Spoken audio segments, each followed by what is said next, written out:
चलो 8वां नंबर में क्या कह रहा है, एक दौड़ने का पथ है, दौड़ने का पथ है जिसके बाएं और दाएं सिरे अर्धवृत्ताकार है। ये कोई रोड नहीं है, ये रोड नहीं है बल्कि किसी पार्क में दौड़ने के लिए रास्ता बनाया हुआ है कि नहीं। और जिसके बाएं और दाएं सिरे, बाएं और दाएं सिरे मतलब दोनों ही सिरा जो है अर्धवृत्ताकार है। ठीक, फिर कह रहा है दोनों आंतरिक समांतर रेखाखंडों के बीच की दूरी, दोनों आंतरिक समांतर रेखाखंडों के बीच की दूरी मतलब ये, इसको देखो यहाँ से लेकर यहाँ तक, ये दोनों आंतरिक है, अंदर वाला, दोनों के बीच की दूरी है 60 मीटर। कितने मीटर है? दोनों के बीच की दूरी 60 मीटर। और कह रहा है इनमें से प्रत्येक रेखाखंड 106 मीटर लंबा है। कितने रेखाखंड है? 1 2 3 4, कुल कितना है? 4। बाकी ये वाला, ये सिरा तो हम लोग का अर्धवृत्त है, ये भी अर्धवृत्त है, ये भी अर्धवृत्त और ये भी अर्धवृत्त है। ठीक है, समझ में आ रही ना बात? तो प्रत्येक रेखाखंड की लंबाई कितनी है? 106 मीटर। उसके बाद कह रहा है यदि यह पथ 10 मीटर चौड़ा है, पथ ये रास्ता की चौड़ाई है कितना? 10 मीटर, तो हम लोग को निकालना है। 1 नंबर में कह रहा है पथ के आंतरिक किनारों के अनुदिश एक पूरा चक्कर लगाने में चली गई दूरी। क्षेत्रफल निकालना।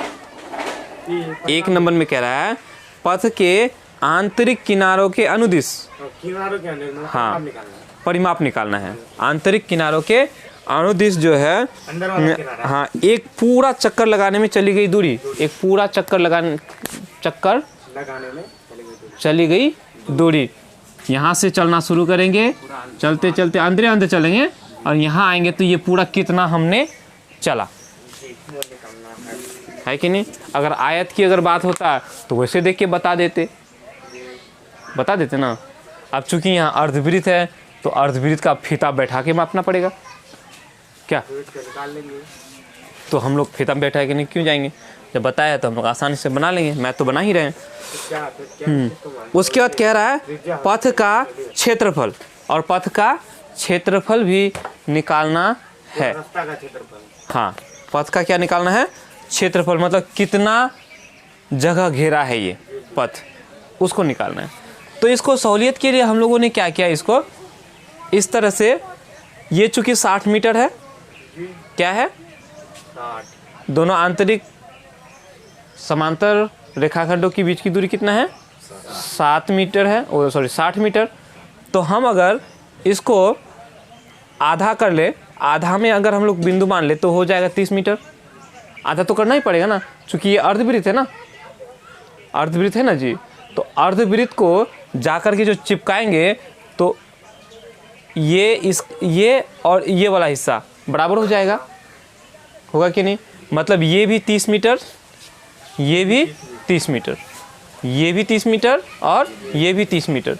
इस तरह से जब हम लोग आकृति बना लेते हैं तो यहाँ देखने से हम लोग को पता चलता है, अब ये जो है ना आयत की तरह बन गया, आयत बन गया, पहना है ना। ये वाला हिस्सा ये अर्धवृत्त है और ये पूरा हिस्सा अर्धवृत्त है, ये छोटा अर्धवृत्त है और ये बड़ा वाला अर्धवृत्त है, हुआ कि नहीं।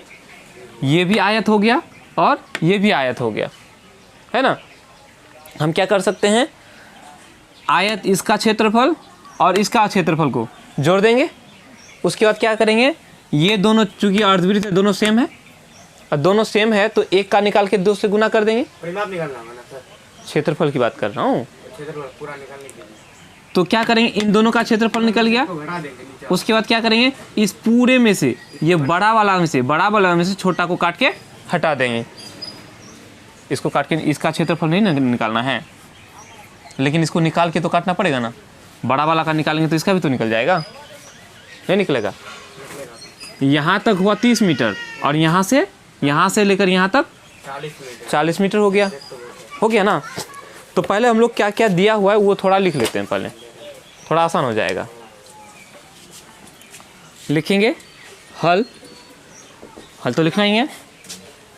क्या क्या दिया हुआ है, आंतरिक समांतर आंतरिक रेखाओं के बीच की दूरी, है ना, दोनों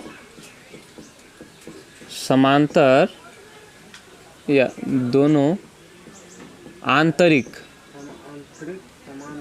समांतर रेखा खंडों की बीच की दूरी कितना है? 60 मीटर।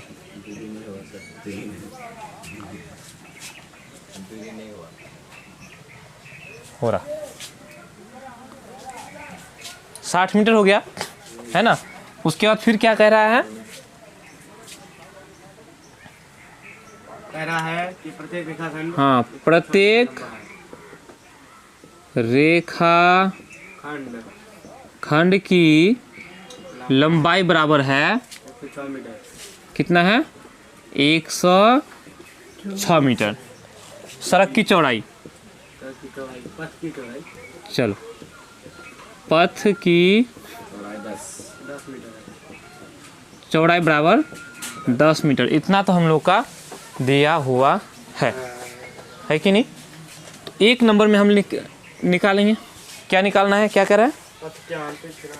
पथ के आंतरिक किनारों के अनुदिश एक पूरा चक्कर लगाने में चली गई दूरी। उसी को पूरा लिख लो।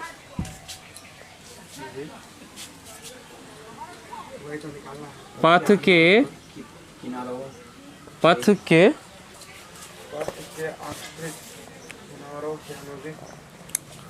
के आंतरिक किनारों के अनुदिश आंतरिक किनारों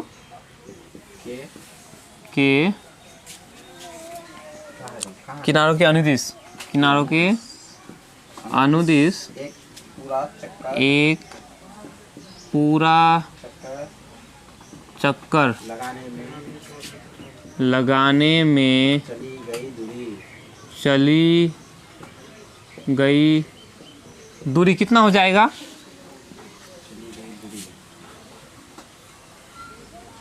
CD जोर कर दो ना जी, 2 गुना GH, 2 गुना GH प्लस 2 गुना PD, 2 गुना अर्धवृत्तों की, 2 ठो अर्धवृत्त है कि नहीं?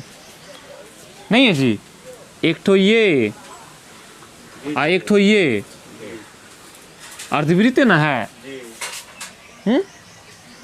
2 गुना 2 गुना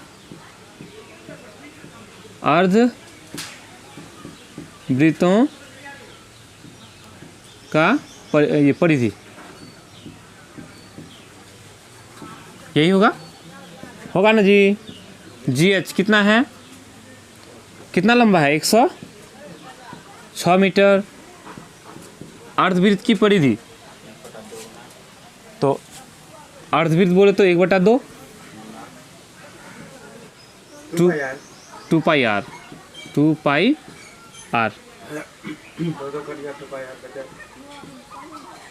2 गुना 22/7 गुना आर कितना हो जाएगा?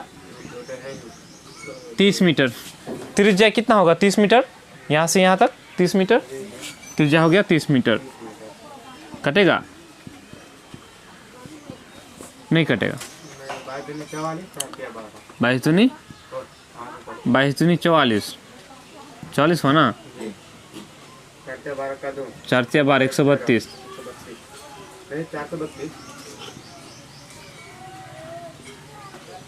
इतना मीटर।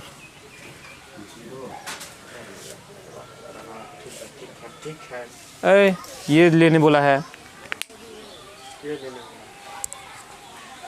पाई और इसका मान नहीं दिया है तो हो गया। और क्या?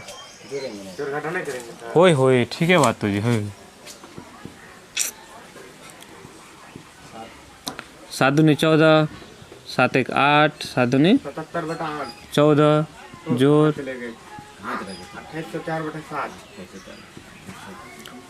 4 हो गया। अब कितना हो गया? 4 0 4 0 8 2 2 बटा 7 सेंटीमीटर मीटर। हो गया। हो गया ना? और कोई दिक्कत? उतार लो फटाफट, अब दूसरा नंबर बनाएंगे। ए बबुआ जाएगा ना। हाँ ये तो खत्म करेगा तब ना रे बबुआ। इसको ख़त्म कर लो फिर चले जाना। हल दिया है, दोनों आंसर समांतर थे। तो क्या मैं बना दूं आगे? हाजी बना दीजिएगा। ख़त्म कर देते नहीं तो मैं आज